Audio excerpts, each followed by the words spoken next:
there, and Ensnare should now be finished. Ensnare is now finished, but the block that Grubby used to block Moon from getting out of his base stopped him from getting his raider out, and so the Beastmaster managed to escape unharmed.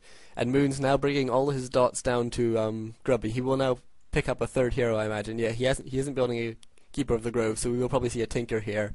He has picked up a Orb of Venom on his hero, on his Demon Hunter. And yeah, and level 1 Tinker will join the level 2 Demon Hunter, and I think level 1 Beastmaster. Yeah, level 1 Beastmaster.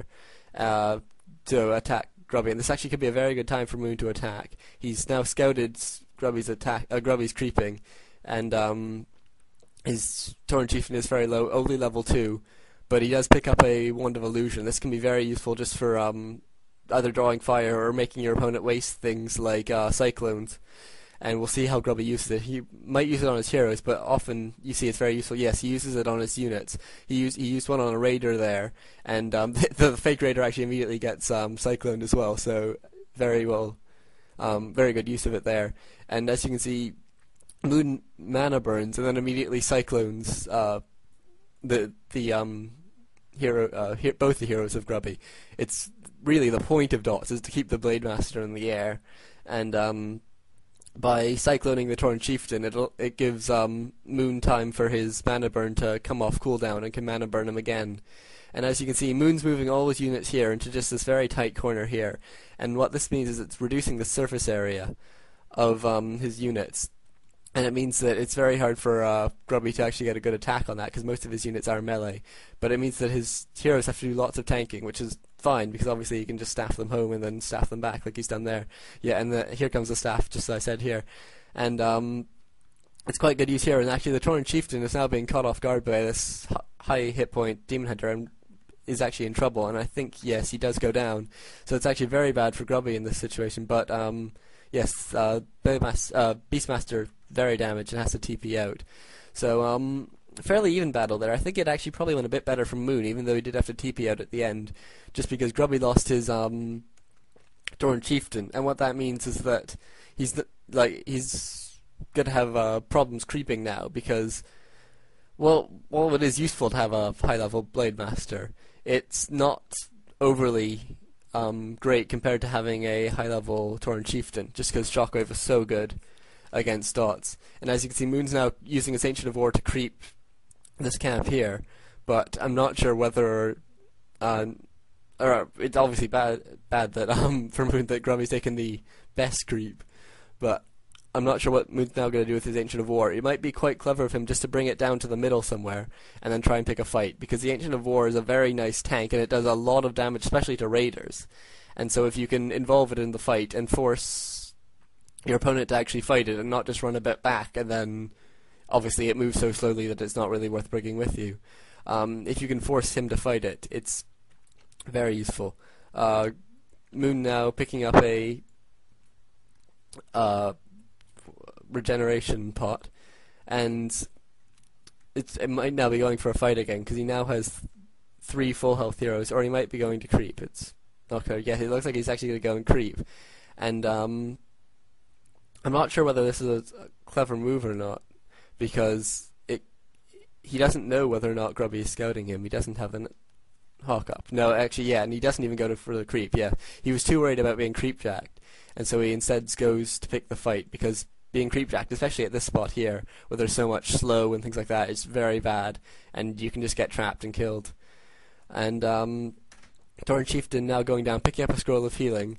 Grubby's been picking up a lot of them, and they're very effective with in conjunction with Spirit Link, just because it allows your healing to be effectiveness of your healing to be maximized. And this Hawk, I imagine, will be it's actually a timeout before Grubby can kill it. He doesn't manage to ensnare it though.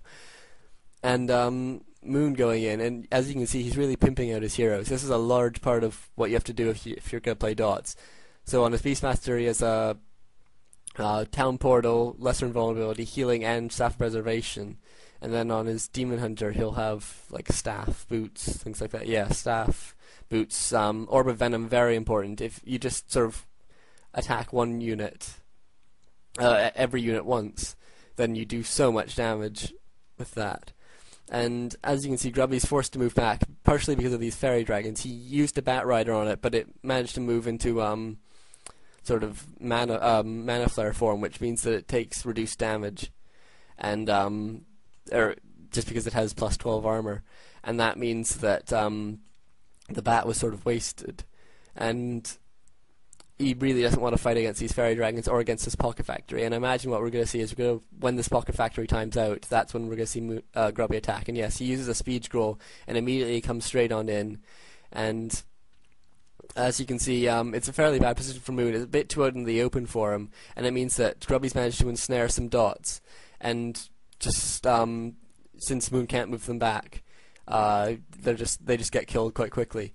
And as you can see, this is what the Night Elf army is supposed to do. The three heroes in the front, along with the pocket factory and lots of summoned units, sort of taking all the damage, while the dots in the back sort of lay down some fire. But he just doesn't have enough of them, just because of the earlier skirmishes.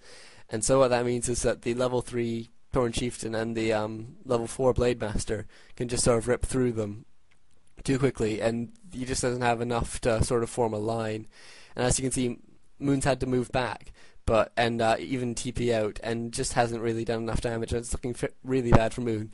Elf can rebuild their army very quickly in this matchup, just because it's so quick to build things like dots, but it's probably not going to be enough. And as you can see, Grubby's actually managed to micro back a really low hit point raider, and is exactly on 50 food, so he might go and pick a fight straight away, or he'll salve up and then he'll go and pick a fight. And Moon, while he knows Grubby's going and healing, does have time to creep this camp, and it is actually fairly risky, because he doesn't have any scouts, and so he can't see whether or not Grubby's coming immediately, because this isn't sort of a very subtle camp to creep, it's a fairly obvious one. And so if he does get caught here, he will be in a fair bit of trouble. He did get a nice item from it. He put on his Tinker. It's a potion of greater healing, and that's going to mean that that's going to be very useful against the Blade Master. And as you can see, Grubby's just scouted this camp and creeped, and Moon's actually going for another camp. And this can be really bad for Moon here. Grubby manages to get his raiders to hold the dots in place while his Torn Chieftain catches up. Torn Chieftain's just been chopping, as you can see. And yeah, Grubby's just moving all his units up and really forcing Moon into this corner. This isn't somewhere Moon really wants to fight. He's away from his Moon walls, he's trapped, so he can't actually run any units back. And Grubby can actually, if he wants, just move up a bit. He has very good map control and actually stop these dots from joining up with the rest of the army, and that looks like what he's actually going to be able to do now. Moon actually quickly transforms them into bird form, but it's not fast enough for one of them. One of them is there in the kill. The other one does get away, so still fairly good. And Moon's Demon Hunter a bit out of position, and Grubby decides to capitalise on this and moves straight into for an attack, and goes, as you see, straight for the dots rather than trying to fight things like the Demon Hunter, which are agility heroes, and so are going to take very little damage from especially raiders, but lots of Grubby's units. And as you can see, Moon just doesn't have enough units to hold the fort, but a very nice pocket factory placement here actually allows him to get his units behind, and just sort of gives him a little pathway while stopping Grubby from moving his unit on that, and actually forces Grubby to destroy the factory, which is probably something he would have liked to avoid otherwise. But as you can see, Moon is not going too well for him. All he has left is this Tri-Hero and then a couple dots, and Grubby's just really decided that there's so few dots left, he may as well just start pounding down on the hero, and it looks like the Beastmaster is about to go down now, and it does.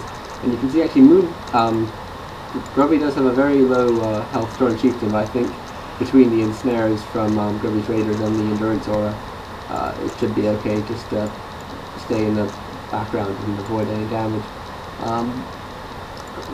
Moon really putting up quite a good fight here. Actually has quite a few fairy dragons.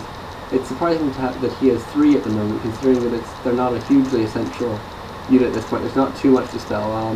Demon Hunter goes down and the Tinker goes down. I think it's just about all over now for Moon.